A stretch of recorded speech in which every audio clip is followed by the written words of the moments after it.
Did you look at the stars with wonder in your eyes, imagining how it all could be? Hello, my friends. I am here to read a story with you all for Wednesday night story time. And today I'm going to read you a story that tells the story of the whole Bible. But don't worry, it's not going to take a very long time because the book is not that big. They fit it all into this one book. Can you believe that? So this book is called The Garden, the Curtain, and the Cross. And this is a really good book that I wanted to share with you guys, so I hope you like it. Let me get where you all can see here. A very long time ago, right here in this world, there was a garden.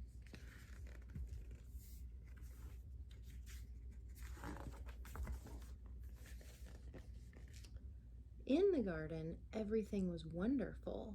The world was full of laughing and playing and smiling and fun. There was nothing bad ever.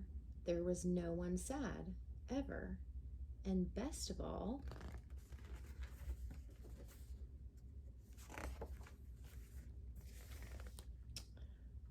God was there. Hello, Adam.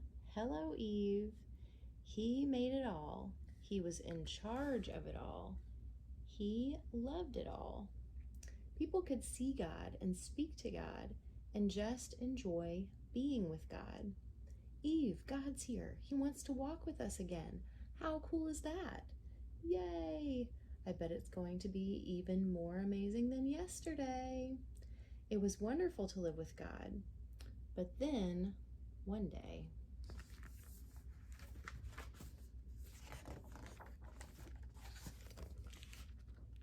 the people did a terrible thing.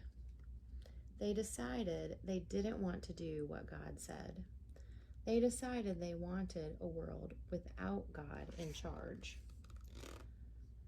God calls this sin. Sin spoils things. So sin has no place in God's wonderful garden. God said to the people, "You can't live with me in my garden anymore." And he sent them outside.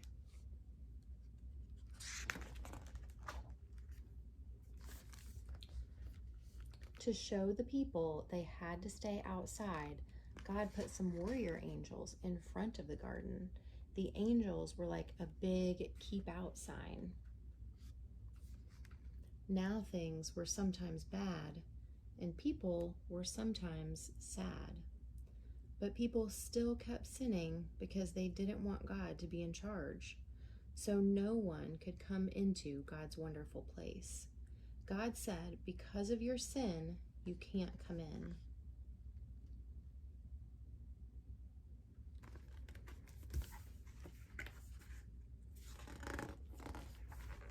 God wanted people to remember it was wonderful to live with him, but because of your sin, you can't come in. So he told people to build a special building called his temple where he would live. In the middle of the temple was the most wonderful place in the world, the place where God was, with nothing bad and nothing sad. It was very exciting.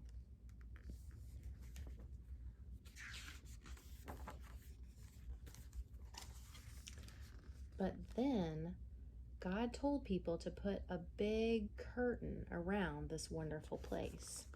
This is the curtain right here. The curtain had pictures of warrior angels on it. It was a big keep out sign. For hundreds of years, the temple curtain reminded people that God said, "It is wonderful to live with him, but because of your sin, you can't come in."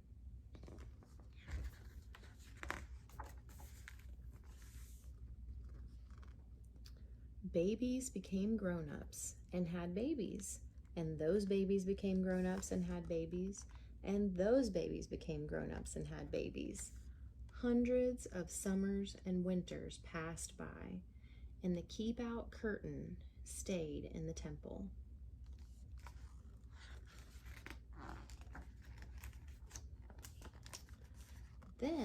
One day, God's Son came to live in this world as a person. He was called Jesus. Jesus always did what God said. Jesus never sinned. And Jesus visited the temple where the keep-out curtain hung. Jesus knew that things were sometimes bad and sometimes sad. Jesus said that God had sent him to open the way back to God's wonderful place, where there would be nothing bad and no one sad.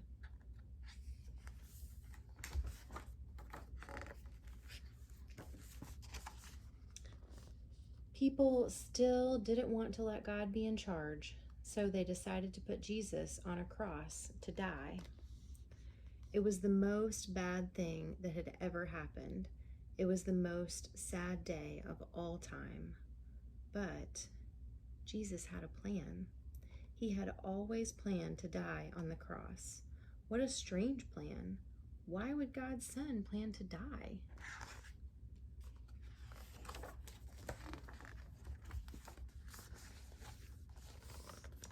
On the cross, Jesus took our sin, all the bad things we do and all the sad things they cause. Jesus took them all from us. And when he did, something amazing, astonishing, astounding happened. See that big cross?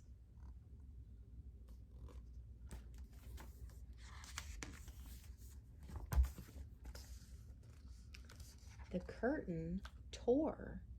God had ripped up the keep out sign.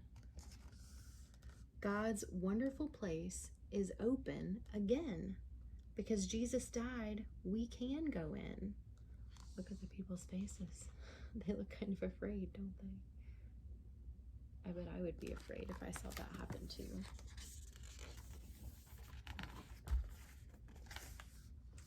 After Jesus died, his friends put him in a tomb. They were very sad. For 2 days, nothing happened. Then, the next morning, Jesus' friends went to see his body in the tomb. And it wasn't there. Can you see? There's the angel. The angel says, "He's not here." And the people look very excited. A little later on, Jesus' friends were all together, and suddenly, Jesus was there, alive. Suddenly, his friends weren't sad. Now they were so happy. God had brought Jesus back to life so that he could live in God's wonderful place forever.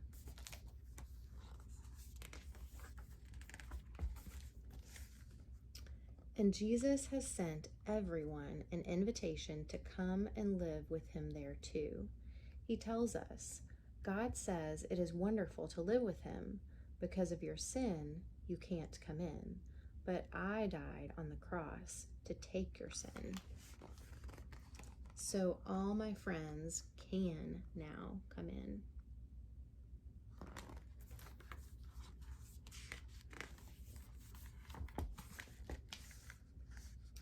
We can live with God forever. There will be nothing bad and no one sad. We will see God and speak to God and just enjoy being with God, just as he planned. It will be wonderful to live with him, and it's all because of Jesus.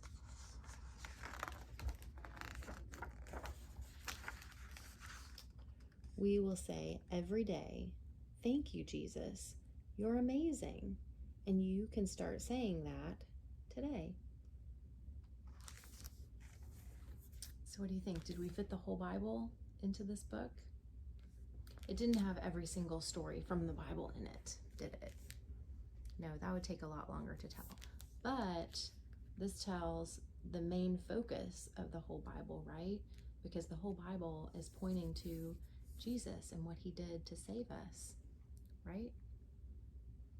Okay, I hope that you guys enjoyed the story, and I hope to see you all soon at church in person, and I will let you all go for now. Have a good night. Did you know